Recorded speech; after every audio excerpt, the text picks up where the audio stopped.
What's up everyone, I'm John and today I'm going to show you how to use mail merge to customize your letters. Mail merge is a technique of taking data from a database or other form of structured data and inserting it into documents such as letters, mailings, and name tags. It usually requires creating a main document and the template, creating a data source, defining the merge fields in the main document, merging the data with the main document, and finally saving or exporting the document. When the mail merge process is run, the word processing system creates an output document for each row in the database using the fixed text exactly as it appears. Enough of the talk, let's jump into it and do it practically. It's hard to breathe, but that's alright. Hush.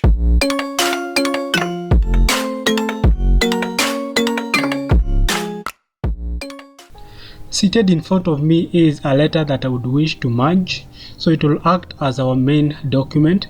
The letter is just a template that I have pulled from the various templates that are provided by Microsoft, and as our data source I'm using Microsoft Access, so I already have some information or data, and these are the recipients of the letter. So what will happen is that the mail merge will create several letters addressed to these different recipients or people here.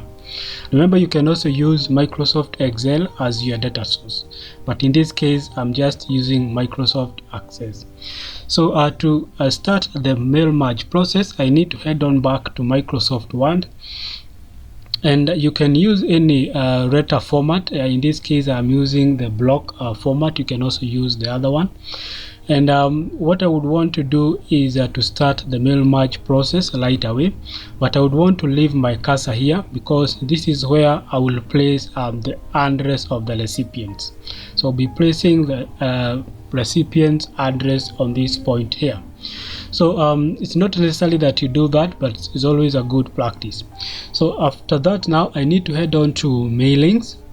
And you're going to see this group that is named Start Mail Merge. So you'd want to go to that specific option, and I would like you to click the drop down that is next to that option. So from the various options that appears, you're going to see the step-by-step mail merge. So in this case, you would want to go with the step-by-step mail merge, which will like a guide on how you're supposed to go about creating a mail merge. You can also go with these options, but for the sake of this video I'm just going to go with this step-by-step mail merge option.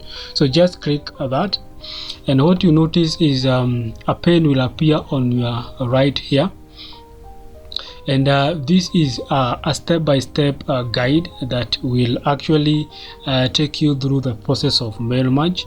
And as you can see from down here, we have 6 steps that we have to go through so that we successfully merge this specific letter.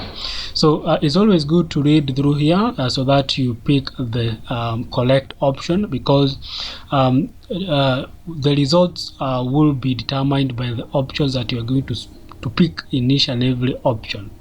So the first thing that you're supposed to do is to select the document type. So in my case I'm merging a letter, so I'll just go with letters, which is the option that has been picked by default. If you're merging emails, if you're merging envelopes, if you're merging labels or directories, you would want to check that specific option. So I'll just pick that option, and down here I'll say Start Document. Now, after you select the document that you would wish to merge, the next question you need to ask yourself is, how do you want to set up your letters? Microsoft provides you with 3 options where you can choose from using the current document like we are going to do in this video, or start from a template, or start from an existing document. So you would wish to come and select one of these options. If you have the letter or the document that you would wish to merge currently open, Like in our case, you will go with this option that reads use the current document. If you would wish to start from a template, again there is that option, or from any other existing document. After you pick your choice, go to the next step. In the third step is all about selecting the recipients. It may happen that you are sending this letter to people that you have already been sending letters before. So you may have an existing list of those recipients. So in that case, you would want to go with use an existing list option. It can also happen that you have the information of the recipients in your Outlook contacts. So you'd again want to go with this option. So this one will help you to pull out the recipients from the Outlook contacts. Or if you're sending this letter to new people, you would like to create a brand new list of recipients. So in that case, you'd want to go with this option. If you go with this option, Microsoft will provide you with the option of creating that new list. So in that case, you'd want to come and click this link here. So it will open a table where you're going to see the column headings here, like the title, first name, last name, all through to email address. You don't have to like fill everything. You just fill those that are applicable. So when you want to go to a new item or a new recipient here, you just come and click a new entry, and that will create a new field where you can write the information of the second recipient. So I may just come and create a sample here so that you can understand how this one goes. So I'll just write Mr. Then there I can put Mr. John. Can also put that one there. So I'll just provide some few information because this is just a sample.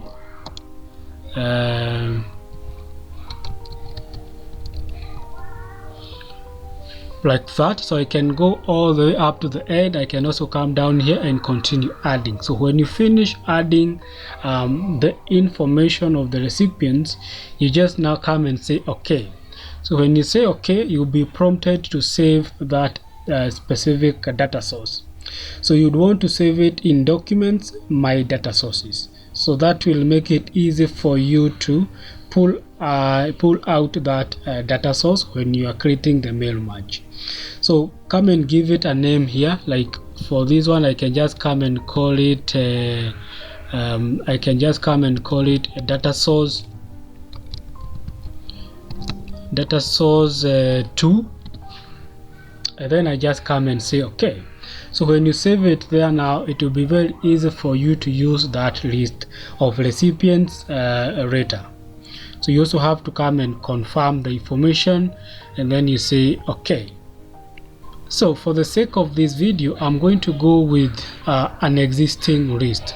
So I'm going to go with the option that reads use an existing list. So in this case, it means that you had already created the list of the recipients and you had already saved them either as an Excel file or as a Microsoft Access file. I've just shown you one that will have Microsoft or will be stored as a Microsoft Access file. So I'm just going to go with the option use an existing list, and I have to come and select the recipients. So I have to come and select the source of this recipient. So I just come and click this, and I will be taken to that part that we were just a second ago, the documents and then my data source. So I'll see all the data source that have been saved. This is for the sake of Microsoft Access. So just come and pick that option, and then you say open. So sorry, I've picked the wrong one. I need to pick the data source 1. Yes, and then I come and say open. Yeah, so it will have the information there. So it's always good to come and confirm the data source from here, so that you are like sure that the data source contain the recipients that you want to set the letter to, because if you have several data sources and then you pick the long one, then it will resort to long recipients. So I can confirm that this is the correct one, so I just come and say okay. So the address of the recipient will for now be displayed as address block. But as you move on to the next step, you'll be able now to preview how the address will look in the real sense. So that is done. We may also want to add a greeting line here, like you want to say dear sir, or you want to say to blah blah blah blah. So in that case, you may leave your cursor where you want to put what we can call the greeting line, and then you come and click a greeting line. So again, the greeting line window will appear here, and you want to come and select the greeting line format. So when you come and click this drop down here, you'll find that we have two options. You can either go with dear and then the name of the recipient, or to and then the name of the recipient, or you may even prefer not having anything there, you just have the name of the recipient. But for the sake of this, maybe you can just come and say dear Mr. Radal, and then you can also come and select if the person has two names, how will the two names be separated. So you can come and pick one of these characters here. You may also choose not to have any. You can also come and pick the greeting line for invalid recipient names. So you can just come and click that. Like for instance, maybe you don't actually know the name of the recipient, so you can just come and say to whom it may concern, or you may just go with none. And then down here you can be previewing how your choices will look like. So after that, you can now just come and say okay, and the greeting line will be applied like that. So if you're too curious to know or see how this address block and the greeting line will look like, you can go up here and click preview results. So when you click preview results, you're going to see how the recipient's addresses will be displayed in the final copy of the letter.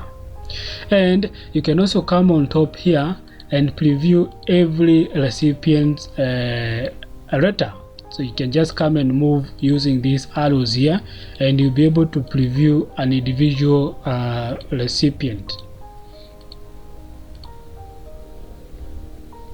So after that, it's now time to go to the fifth step. So this is actually where you are previewing. We have already previewed our letters in step 4, but still you can also preview your letters in step 5, so that if there are changes that you need to make, you can make it at this point before you make any changes.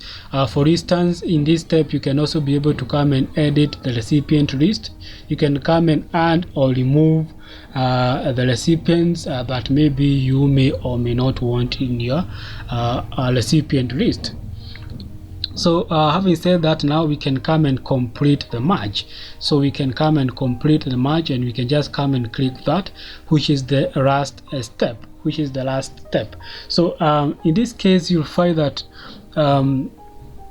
you'll have an option of now printing your letters, so that now you can put them into the different envelopes, or you may want to come and maybe make a few edits in the different letters. Maybe there are some few changes that you want to make in some individual letters, so you can come to this option, which will help you now to go through each and every letter.